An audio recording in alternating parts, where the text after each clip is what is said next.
بسم اللہ الرحمن الرحیم۔ سامعین و ناظرین، فقہی احکام کا سلسلہ جاری و ساری ہے۔ آج وہ ہم مسئلہ بیان کرنے جا رہے ہیں جو ہمارے معاشرے میں کبھی بھی کسی کو خیال نہیں آیا کہ کیا مرنے کے بعد بھی خمس ادا کیا جا سکتا ہے یا نہیں۔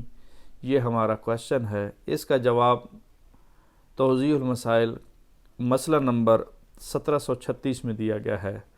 اگر کسی شخص کو کوئی منافع حاصل ہو لیکن وہ اس سال کے دوران مر جائے تو ضروری ہے کہ اس کی موت تک کے اخراجات اس منافع میں سے نکال کر باقی ماندہ کا خمس فوراً دے دیا جائے۔ تو یہ مسئلہ ہمارے لیے بڑا اہم ہے کہ جب انسان مر جاتا ہے تو اس وقت بھی خمس ادا کرنا ضروری ہوتا ہے باقی لوگوں کے لیے اوپر